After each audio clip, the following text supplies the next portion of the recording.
On part de celui qui plante, qui a pris un engagement de faire du bio, de la culture raisonnée, parce qu'il croit à un modèle d'avenir, en se disant que l'agriculture, celle d'hier et d'aujourd'hui, elle est un peu condamnée.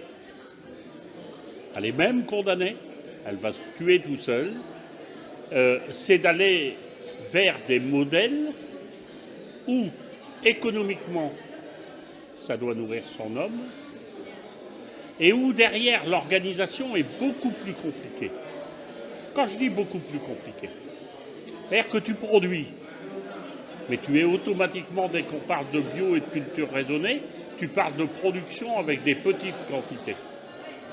Donc tout seul, à moins d'alimenter le restaurant de ta commune, et puis peut-être la petite cantine de la commune d'à côté, mais tu ne seras pas capable d'alimenter un collège. Et pour cela, il faut organiser.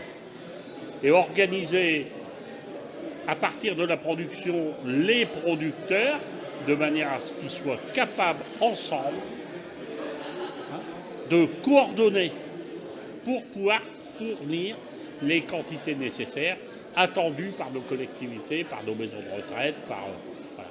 Donc, ce moment d'échange où on a retrouvé dans le tour de table l'agriculteur qui témoigne, on a retrouvé le médecin qui dit c'est pas mal parce que pour la santé, consommer mieux, c'est-à-dire peut-être manger moins, mais meilleur, ça paraît tout à fait naturel. Derrière se pose la question des moyens. Il faut que celui qui produit puisse en tirer les moyens d'en vivre. Et il faut donner la possibilité à ceux qui ne sont pas préparés à ça, les gens les plus défavorisés. C'est-à-dire qu'ils vont acheter avec les moyens qu'ils ont, c'est-à-dire des moyens faibles.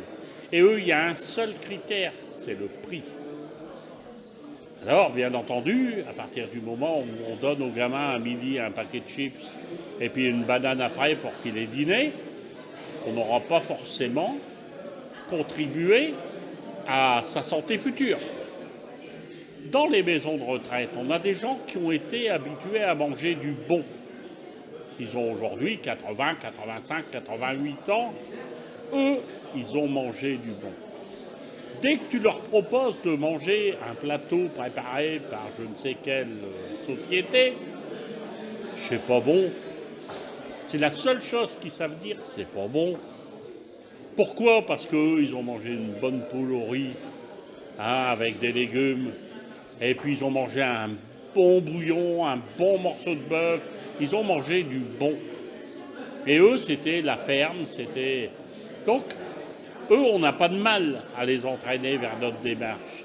Les jeunes, ceux qui travaillent à deux, quand l'épouse rentre à la maison, ou l'époux, parce que maintenant on se partage les tâches, quand il faut, on ouvre ce sachet, ou on va au congélateur chercher des plats préparés, et on ne cuisine presque plus.